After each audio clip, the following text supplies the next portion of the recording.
미국에서는 해마다 The Great Americans, 그러니까 위대한 미국인을 선정하는 여론조사가 있습니다. 여기에서 대통령에 해당하는 여론조사는 거의 대부분 에이브러햄 링컨 대통령이 1위를 차지합니다. 그런데 2011년 이 막강한 링컨 대통령을 2위로 밀어내고 1위로 올라선 대통령이 있었는데, 이분이 누구냐 하면 나이가 지긋하신 우리 성도님들께서는 잘 아실 법한 바로 로널드 레이건 대통령이었습니다.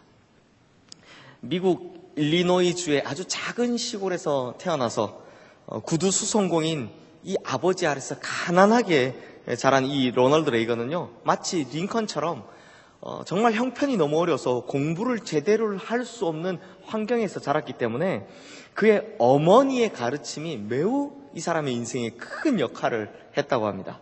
한 일례가 레이건이 고등학교 졸업 후에 돈이 없어서 대학 진학을 못했으니 이제 직장을 한참 구할 때였다고 합니다. 그래서 이 백화점에 직원을 뽑는다라는 이 구직 광고를 보고 지원을 했는데요, 어김없이 낙방을 했습니다. 면접을 마친 후에 탈락입니다라는 이 불합격 소식을 듣고 돈이 없으니까 점심 먹을 돈도 없고 또 버스 타고 갈 돈도 없고 해서 정말 힘없는 발걸음으로 집으로 터덜터덜 걸어오고 있었답니다. 그런데 대문 밖에 나와서 아들을 기다리던 어머니가 그 아들의 모습을 보자마자 대번에 눈치챕니다. 아유, 오늘도 허탕이구나. 그런데 이 어머니가요, 이 다가오는 힘없이 다가온 레이건에게 이렇게 이야기를 해줬다고 합니다. 레이건, 오늘 나쁜 일이 생겼기 때문에 미래에는 더 좋은 일이 생긴단다. 하나님께서는 나쁜 일을 통해서도 선한 일을 하신다. 절대로 낙심하지 말아라. 그런데 이 한마디가 진짜 레이건의 인생을 바꿔놓습니다. 이후 유레카 대학 이 경제학과를 졸업한 후에 6개월 동안 자기 고향이었던 이 일리노이주에서 직장을 구하지만 정말 단 하나의 직장에서도 자기를 불러주지 않습니다. 여전히 직장을 구하지 못합니다. 그러자 옆 동네인 이 아이오와 주로 넘어가서 WOC라는 라디오 방송국에 지원했는데 거기에 합격을 합니다. 그리고 스포츠 아나운서로서의 일을 하게 됩니다. 그렇게 구하기 어려웠던 직장이었는데, 그렇게 안 풀렸는데 이 직장을 구하자마자 마치 막힌 것들이 뚫리기라도 한 듯 그때부터 승승장구하게 됩니다. 입사 6개월 만에 라디오 방송국 대표가 아니고요, 그 지역 대표로 선출이 됩니다. 그래서 그 지역 대표로 선출되어 회의를 하러 간 곳이 어디였느냐? 바로 헐리우드였습니다. 그리고 헐리우드라는 곳에 발을 디디게 되면서 이 로널드 레이건 대통령의 전직이 뭐였습니까? 네, 영화배우로서의 길이 열리게 되었다는 겁니다. 로널드 레이건이요, 아주 유명한 영화배우가 되고 난 후에 이런 인터뷰를 했다고 합니다. 만약 백화점 점원 인터뷰에서 나에게 좋은 일이 생겼더라면 저는 점원으로 만족하며 살아야 했을 것입니다. 하지만 그날 나쁜 일이 있었기 때문에 오늘 나는 이렇게 영화배우가 되었습니다. 라고 말했다고 합니다. 그런데 이렇게 계속 승승장구만 할 줄 알았는데 또다시 그에게 나쁜 일이 찾아옵니다. 영화배우인데 문제는 영화 감독들이 이 사람을 쓰지를 않는다는 겁니다. 왜냐하면 미국 노동총연맹 영화배우협회 회장직, 이름도 길죠. 미국 노동총연맹 영화배우협회 회장직을 6년 동안 맡게 되면서 이 사람이 괘씸죄에 걸리게 된 겁니다. 그래서 어쩔 수 없이 배우의 길을 버리게 됩니다. 그리고 선택한 것이 바로 정계로 진출한 거였습니다. 정계로 진출하자마자 또다시 좋은 결과를 얻습니다. 캘리포니아 주지사로 당선되고 재선까지 하게 된 겁니다. 그리고 이후에 이 사람은 대통령의 꿈이 될 것을 품습니다. 그 꿈을 품었는데요, 8년을 도전했는데 공화당 예비선거에서만 3번을 낙방을 합니다. 하지만 결국에는 4번째 공화당 대통령 후보가 되었고, 당시 현직 대통령이었던 지미 카터 민주당 대통령 후보를 압도적인 표차로 끊고 이 대통령에 당선된 후에 재선까지도 성공하게 됩니다. 그러므로 성도님들, 레이건의 이 참 복잡한 인생이지만 레이건의 이 복잡한 인생을 바꿔놓은 어머니의 한마디, 오늘 나쁜 일이 생겼기 때문에 미래에는 더 좋은 일이 생긴단다. 하나님께서는 나쁜 일을 통해서도 선한 일을 하신단다. 절대로 낙심하지 말아라. 라는 이 이야기는요, 2004년 이 레이건 전 대통령이 장례식장에서 부시 대통령을 비롯했던 이 미국의 하원 의원들, 하원 의장 고별사에서 계속 반복되어서 소개되었던 아주 유명한 이야기입니다. 왜냐하면 이 한마디에는 어떻게 보면 인생의 진리가 담겨 있기도 하고, 또 그 한마디가 정말 레이건이라는 이 한 사람의 인생을 바꿔놓은 말이었기도 하기 때문입니다. 사랑하는 성도님들, 오늘 본문에 등장하는 이 이삭이라는 사람은 창세기의 뼈대를 이루는 아주 중요한 사람이지만, 아버지 아브라함이나 또 아들 요셉이나 그리고 아들 야곱이나 손자인 요셉에 비해서는 사실 드라마틱한 임팩트가 거의 없는 사람입니다. 그래서 강렬한 스토리가 이삭의 인생에서는 별로 없습니다. 찾아볼 수가 없습니다.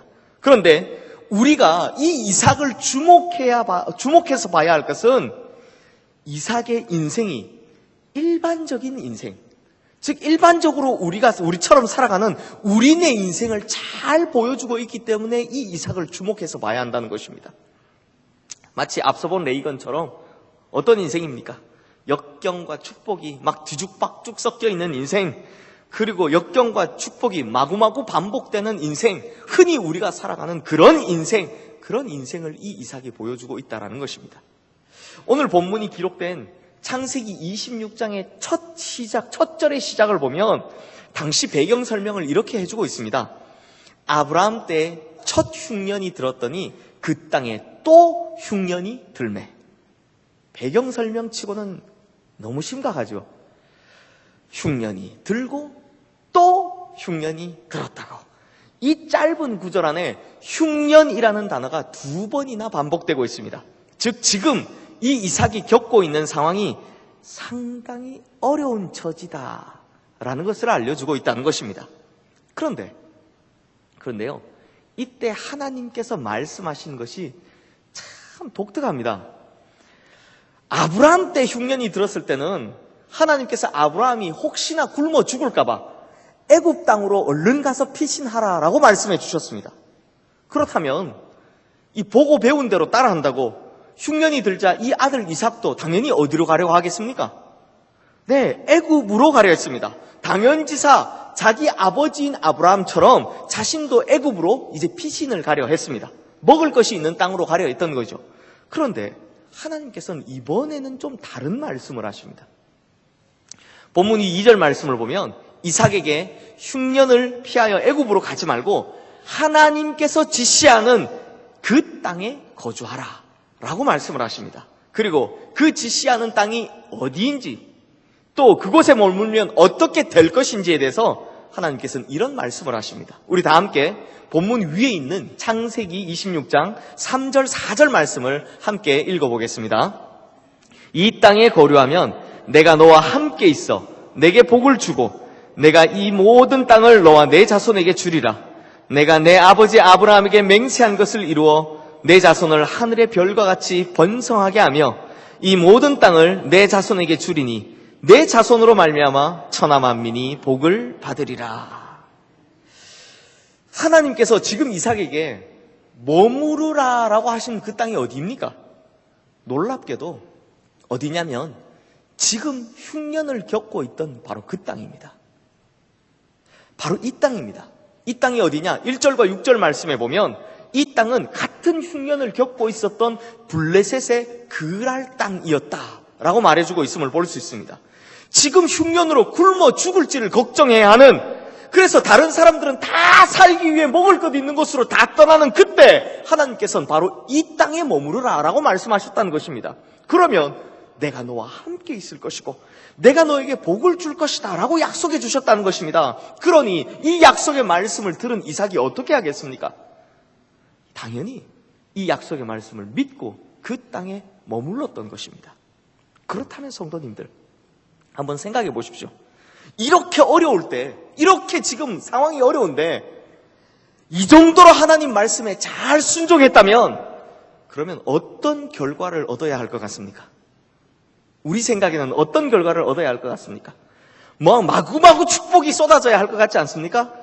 하나님께서 진짜 막 큰 축복을 주셔야 할 것 같지 않습니까? 이렇게 순종했는데, 그런데 이 땅에 하나님께서 머무르라고 하는 이 땅에 거주한 결과가 뭡니까? 오늘 본문 바로 위에 나오는 내용이죠. 보기에 아리따운 아내였던 리브가로 말미암아 이삭 자신의 생명이 위태로워졌던 그 위기를 경험하게 됩니다. 아니, 하나님께서 머무르라고 해서 머물렀는데, 그리고 이 땅에 머무르면 하나님께서 함께 해주신다고, 이 복을 주신다고, 너와 내 자손을 내가 번성하게 하겠다고 그렇게 말씀하셔놓고 그 땅에 머물러 순종했더니 지금 자기 생명이 위협을 당하는 일을 겪게 되었다는 것입니다. 아니, 하나님 말씀에 순종했는데 어떻게 이런 일이 생긴단 말입니까? 그런데 이게 끝입니까? 그것이 끝입니까? 평범한 우리 같은 사람의 인생을 잘 대변하는 이 이삭처럼요, 정말 세옹지마 같은 일이 벌어집니다. 다 함께 오늘 본문 12절 13절 말씀을 함께 읽겠습니다. 이삭이 그 땅에서 농사하여 그 해에 100배나 얻었고 여호와께서 복을 주심으로 그 사람이 창대하고 왕성하여 마침내 거부가 되어. 성도님들, 아브라함도 이삭도 야곱도 모두가 다 하나님께서 주신 축복 가운데 잘 살았지만 거부가 되었다. 거부가 되었다라는 표현은요, 이 이삭에게 유일하게 붙어있는 표현입니다. 심지어 거절하다 거부 아니고요, 부자요. 엄청난 부자. 이 거부라는 단어는 성경 전체를 찾아봐도 예레미야 5장 27절에서 딱 한 번 나오는데, 그때는 하나님께서 이 부자들이 재판을 공정하게 하지 않는다라고 이 기득권층을 꼬집을 때 사용했을 때를 제외하고는 어떤 특정인에게도, 그것도 이 정도로 큰 축복을 주셨다고, 창대하고 왕성하게 해주셨다고 거부라고 표현하시는 경우는 성경 전체에서 이 본문 이삭 이 한 명이 유일합니다. 그 정도로 대단한 축복, 정말 엄청난 축복, 유일무이한 축복을 받았다는 것입니다. 그렇다면 성도님들, 이쯤 되면 우리 성도님들께서 만약에 이런 일을 당하셨다면 어떻게 생각하실 것 같습니까? 뭐 이런 생각 아니겠습니까? 이야, 내가 정말 하나님 말씀 잘 믿고 살았더니 결국 복을 받는구나. 큰 어려움도 중간중간 있었지만 내가 어떻게 이렇게 역경을 버텨내고 복도 받고 참 내 인생 살만하다, 이젠 잘 되겠지 라고 생각하지 않으시겠습니까? 그래서 어느 교회에서 불러주시면 간증 집회도 좀 나가시고, 간증하러 나가시고, 또 책도 씁니다. 성공하는 인생, 역경을 이겨내라, 뭐 이런 책 제목의 책도 한 권씩 쓰시고 하지 않겠습니까? 하지만 성도님들, 인생이란 것이 어디 이대로 우리를 그냥 둡니까? 아우 잘됐다 그리고 끝이 납니까? 이제 거부가 돼서 좀 좋아지려나 보다 하는 이삭에게 또 무슨 어려움이 찾아오냐면, 우리 성도님들 잘 아시겠지만 사촌이 땅을 사면 어디가 아픕니까? 배가 아프다. 그러니까 잘 되면 받는 것이 무엇입니까? 시기심, 바로 시기와 질투입니다. 마찬가지로 오늘 본문 14절 말씀에 이 시기라는 단어가 나오는 것처럼 그 땅에 함께 거하던 블레셋 사람들이 이렇게 잘 되는 이삭을 시기하기 시작했다는 것입니다. 그래서 블레셋 사람들이 그의 아버지 아브라함 때 판 모든 우물을 막고 다 메워버립니다. 나가라는 겁니다. 게다가 블레셋 왕인 아비멜렉이라는 왕이 직접 찾아와서 네가 이제 우리보다 크게 되었다고, 장성하게 되었다고, 그러니 우리를 떠나라고, 이 땅에서 나가라 라고 하는 것입니다. 아니 어쩔 수 없지 않습니까? 남의 땅에 얹혀 사는 유목민 인생인데 떠나야 하지 않겠습니까? 그러니 그 땅에서 겨우 정착해서 농사마저 지었는데, 그리고 그거 참 잘 되었는데, 그래서 이제는 여기 좀 정착하나 싶었는데, 이젠 좀 살만하다 싶었는데, 이젠 땅도 우물도 이 모든 것도 다 빼앗기고 이 모든 것들을 다 버리고 떠나게 되었다는 것입니다. 그래서 이삭은요, 그 땅을 떠나 어디로 가느냐? 그랄 골짜기에 갔다라고 합니다. 이 골짜기라는 표현이 알려주고 있듯이 이삭은 그 땅의 경계선까지 쫓겨났다라는 것입니다. 더 이상 물러날 곳이 거의 없는 곳까지 쫓겨났다는 것입니다. 쫓겨나서 정착했으니 어떤 땅이겠습니까? 당연히 이전에 사람들이 잘 살지 않는 그런 살기 척박한 땅 아니겠습니까? 실제로 골짜기라는 단어가 히브리어로 나할인데요. 이 나할이라는 땅이 어떤 땅이냐면 일반적으로 설명을 드리면 우기 때는 물이 엄청나게 불어나서 세차게 급류가 흐르는 땅입니다. 사람이 살기 좋습니까? 안 좋습니까? 안 좋죠. 그 다음 건기 때는 물이 말라 바짝 마르는 땅입니다. 사람이 살기 좋습니까? 안 좋습니까? 안 좋죠. 그러므로 이삭은 일반적으로 사람들이 살기 적절하지 않다는 그곳까지 지금 쫓겨나와 있다는 것입니다. 하지만 그런 곳에서도 우물은 터집니다. 다시 좋은 일이 생긴 것입니다. 의도치 않게 쫓겨나서 이렇게 어려울 때 이 이삭에게 하나님의 축복이 또 한 번 임하게 되었다는 것입니다. 그런데 또 문제가 생깁니다. 이 기쁨도 잠시입니다. 그 지역의 목자들이 자기 거다라고 우기면서 또 뺏어가더라는 겁니다. 그래서 이 이삭이 얼마나 속이 상했는지 그 우물의 이름을 다투었다라는 뜻을 붙여서 에색이라는 이름을 붙여줍니다. 그리고 또 그 경계마저 안 돼. 그 땅에서도 뒤로 물러나서 다시 우물을 팝니다. 그런데 또 좋은 일이 벌어집니다. 샘의 근원을 발견했다는 것입니다. 하지만 이 우물 역시 또 금세 빼앗기게 됩니다. 그래서 이 우물의 이름을 대적하다, 대적함이란 뜻을 가진 신나라고 붙여줍니다. 이삭이 정말 그만큼 속이 상하고 안타까웠다는 뜻이 그 우물 이름에 붙어 있는 것입니다.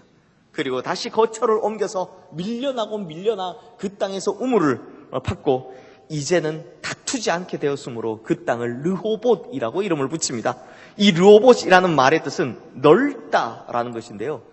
이 넓은 땅에서 우리가 번성하면 좋겠다라는 그 희망이 담겨져 있는 뜻인 것입니다. 그러므로 그리고 마지막으로 브엘세바, 즉 이 자신이 정착하게 되는 땅에 도착했던 그때에 하나님께서는 이삭에게 다시 한번 나타나셔서 그 약속하신 축복을 다시 한번 확인해 주시는 것을 볼 수 있습니다. 바로 오늘 본문 24절 말씀 우리 함께 읽겠습니다. 그 밤에 여호와께서 그에게 나타나 이르시되 나는 내 아버지 아브라함의 하나님이니 두려워하지 말라.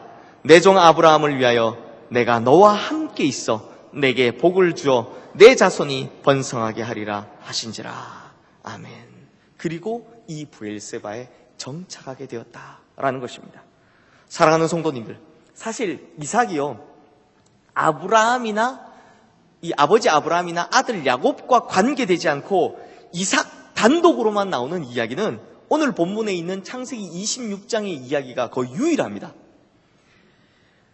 그렇다면 이 이삭의 인생에 대해서 이야기할 때 왜 하필 이 사람의 인생에 대해서 중요한 것 하나를 골라서 이야기하는데 왜 하필 우물 빼앗기는 이야기를 하고 있는 걸까요? 성경은. 그리고 이 이야기는 지금 우리에게 대체 뭘 가르쳐주고 있는 걸까요? 성도님들, 대부분의 설교는 저도 마찬가지고요.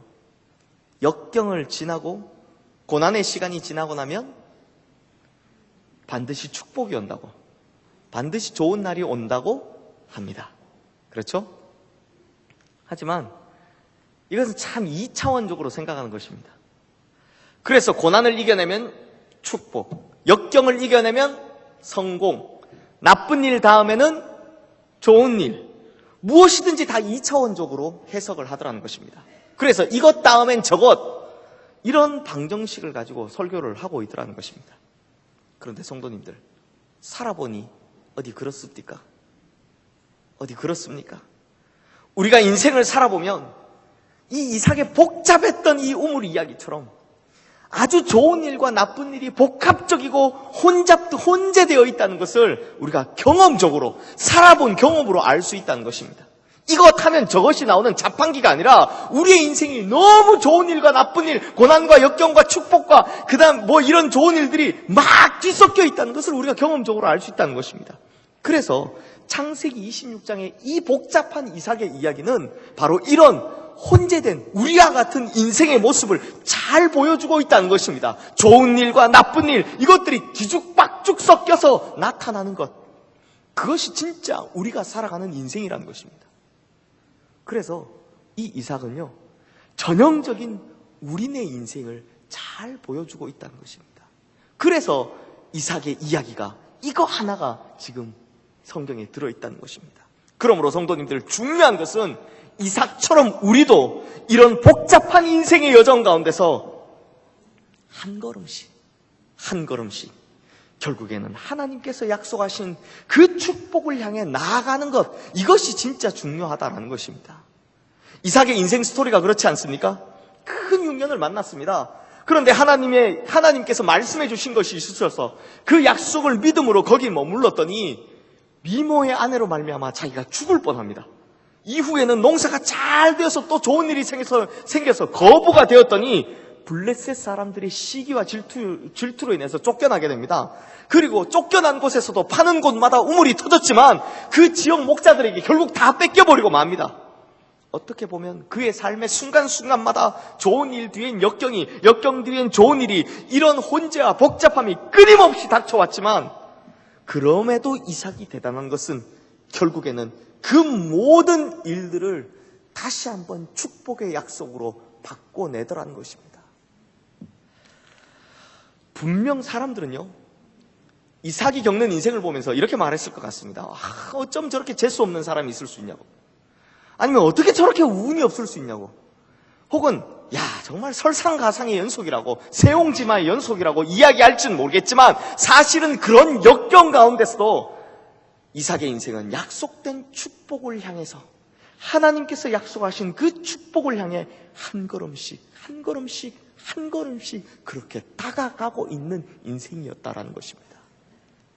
그러므로 우리의 성도님들도 이렇게 복잡하고 해석하기 어려운 수많은 상황 속에 살아가시더라도, 그런 인생을 살아가시더라도 결국에는 이 약속된 축복을 향하여 그 걸음을 한 걸음씩 옮겨가시는 그런 성도님들이 되시기를 주님의 이름으로 축원합니다. 사랑하는 성도님들, 미국 LA에 가시면요, 1980년대, 90년대에 정말 엄청난 부흥을 경험했던 크리스탈 처치, 우리말로 하면 수정교회라는 곳이 있습니다. 물론 지금은 안타깝게도 세습을 한 이후에 이 원래 초심을 잃어버려서 지금은 매각이 되어버렸는데요. 그 이야기는 제가 나중 설교에 다시 한번 다루도록 하겠습니다. 그런데 이 1980년대, 90년대 대부흥기에 당시 수정교회를 담임하셨던 목사님이 로버트 슐러라는 목사님이십니다. 이분이요, 참 감동적인 설교를 하는 것으로 유명한 목사님이신데, 이 로버트 슐러 목사님의 설교 중에 이런 말씀을 하신 적이 있습니다. 하나님께서 내게 인생의 절벽에 가까이 오라고 하셔서 내가 순종하고 갔습니다. 절벽 더 가까이 오라고 하셔서 간신히 그 절벽 끝에 발을 붙이고 서 있었습니다. 그때 하나님은 나를 밀어 떨어뜨리셨습니다. 나는 낭떠러지 아래로 떨어졌습니다. 비로소 나는 하나님께서 나에게 날아날 능력을 주셨다는 것을 알게 되었습니다.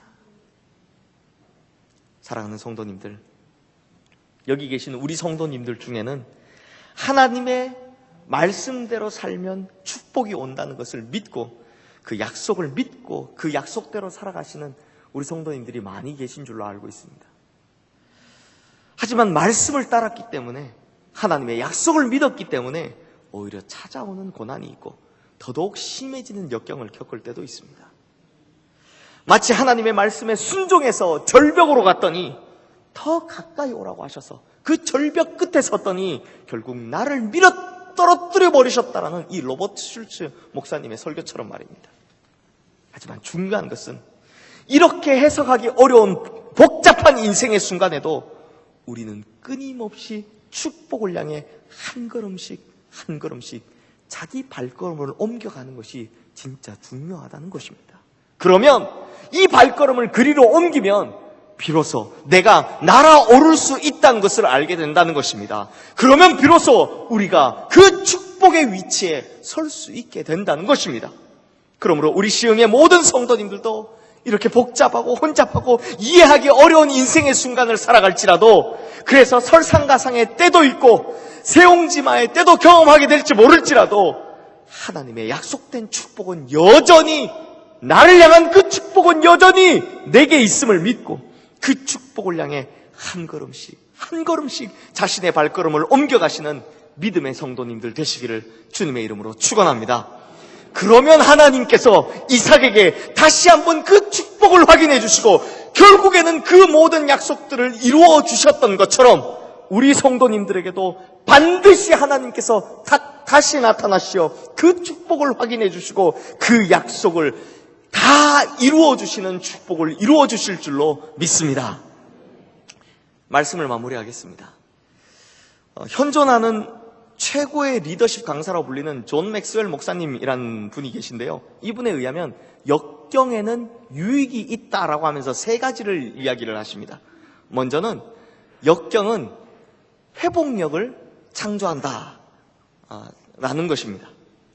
즉 역경이라는 것은요, 우리를 좌절로만 내모는 것이 아니라 이 역경을 통해서 우리가 훨씬 빠르게 회복하는 법을 배우게 된다는 것입니다. 그래서 존 맥스웰 목사님의 말씀에 의하면 역경을 우리의 삶에서 실패로 여기지 않고 우리의 인생에 찾아오는 당연한 한 부분으로 여긴다면 우리는 오늘도 빠르게 회복하고 성장하는 사람으로 바뀔 수 있다라고 말씀합니다. 두 번째로 역경은 성숙을 개발한다 라고 합니다. 역경은 확실히요, 우리의 인격적인 면에서 그 성숙을 가져오는 것 같습니다. 오늘 본문의 이삭이 바로 대표적이죠.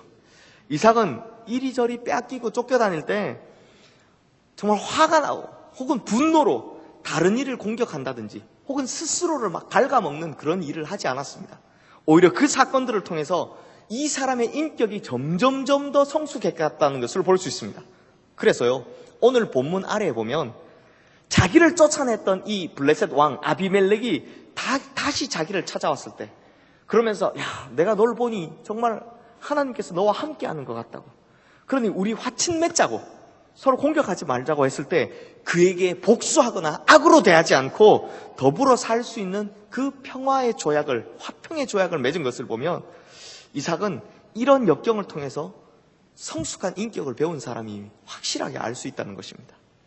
마지막으로 역경을 통해서 하나님께 대한 신뢰를 쌓아간다라고 합니다. 역경을 통과해 본 사람만이 알 수 있는 것이 있습니다. 성도님들, 역경을 통과해 본 사람만이 알 수 있는 것, 그것이 역경을 통과한 사람이 무엇을 알 수 있게 되느냐? 그것은 어떤 순간에도 하나님께서 나를 버리시지 않는다는 것을 알 수 있게 됩니다. 어떤 위기의 순간에도 보이지는 않았지만 사실 하나님께서 나와 함께 하셨다는 것을 바로 이 역경을 통과한 사람들이 경험적으로, 자신의 체험적으로 알 수 있게 된다는 것입니다. 그래서 이렇게 역경을 통과한 사람만이 더더욱 하나님을 신뢰할 수 있게 된다라는 것입니다. 그러므로 성도님들, 이 존 맥스웰 목사님께서 하시는 이야기가 무슨 뜻입니까?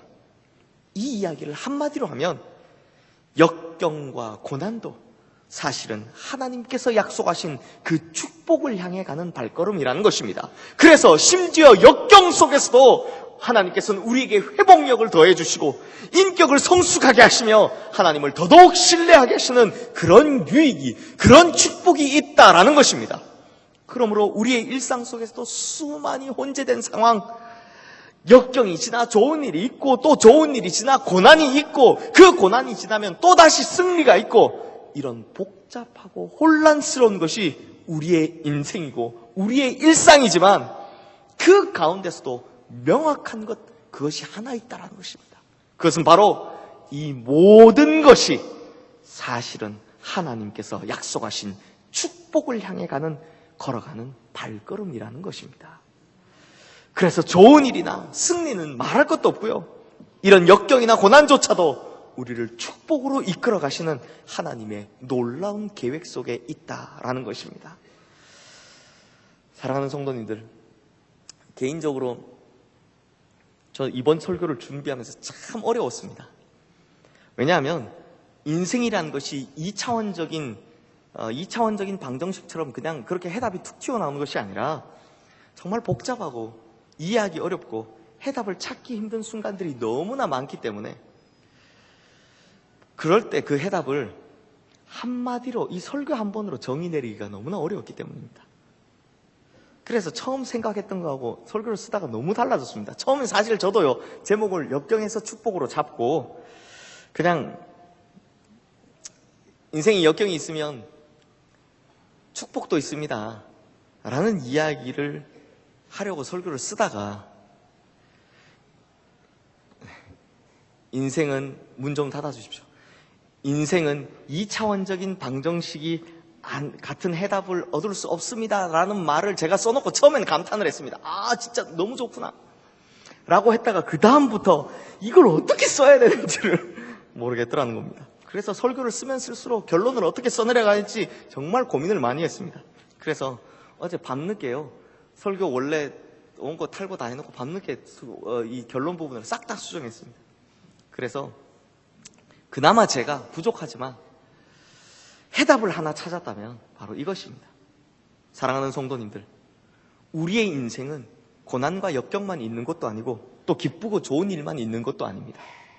그러므로 역경과 기쁨, 어려운 일과 좋은 일이 그렇게 뒤죽박죽 혼재해서 살아가는 것이 바로 우리의 인생입니다.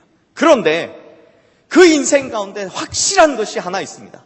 확실한 것 한 가지가 있습니다. 그것은 우리의 이 모든 것들을, 이 모든 걸음들이 사실은 하나님께서 약속하신 그 축복을 향해 걸어가고 있다는 것입니다. 수많은 복잡함과 혼잡함들, 이해할 수 없고 해석할 수 없는 일들이 우리의 삶 속에서 오늘도 여전히 벌어지고 있지만 확실한 것 한 가지는 그 모든 걸음걸음들이 사실은 하나님께서 약속해 주신 그 축복을 향해 가고 있다는 것입니다. 그렇게 하나님께서는 여전히 우리를 붙들고 계시고 여전히 우리를 인도하고 계시다라는 것입니다. 그러므로 성도님들, 포기하지 마십시오. 힘을 내십시오. 그렇게 역경의 순간에도 의심 없이, 이해되지 않는 순간에도 묵묵히 그렇게 한 걸음씩 한 걸음씩 하나님의 이 축복의 약속만 믿고 나아간다면 우리는 반드시 그날의 약속된 축복을, 이 축복을 받게 될 줄로 믿습니다. 그리고 반드시 약속된 그 축복의 땅에 이르게 될 줄로 믿습니다. 그러므로 성도님들, 이 모든 복잡함 속에서도 묵묵히 우리의 인생의 길을 걸어가십시다. 이 모든 이해되지 않음 속에서도 하나님의 약속의 말씀을 믿고 끝까지 걸어가십시다. 그러면 이 길 끝에는 하나님께서 나에게 약속하신 그 놀라운 축복, 하나님께서 우리를 위해 예비하신 그 엄청난 축복, 그 축복을 바로 내가 반드시 경험하고 반드시 차지하며 반드시 누리게 될 줄로 믿습니다. 기도하겠습니다. 하나님 아버지, 우리는 참 복잡한 인생을 삽니다. 때로는 세옹지마 같은 인생이고 때로는 설상가상 같은 인생을 삽니다. 그리고 무엇보다 힘든 것은 정말 이해하지 못하는 순간들이 참으로 많은 인생을 살아간다는 것입니다. 그러나 하나님, 이 복잡하고 혼잡한 순간들 속에서도 우리는 이삭처럼 끝까지 하나님의 약속만 믿고 살아가게 하여 주시옵소서. 그래서 지금까지 나를 살게 하시고 지금까지 나를 숨쉬게 하신 것은 결국 나를 인도하고 계신 하나님의 놀라운 섭리임을 믿고, 보이지 않지만 여전히 나를 축복의 길로 인도하고 계신 하나님을 믿음으로 한 걸음씩 한 걸음씩 우리의 삶의 발걸음을 약속된 축복의 길로 옮겨가는 우리 모든 성도님들 되게 하여 주시옵소서. 결국에는 우리를 축복의 길에 다다르게 하시는 우리 주 예수 그리스도의 이름으로 기도드리옵나이다. 아멘. 모두 자리에서 일어나셔서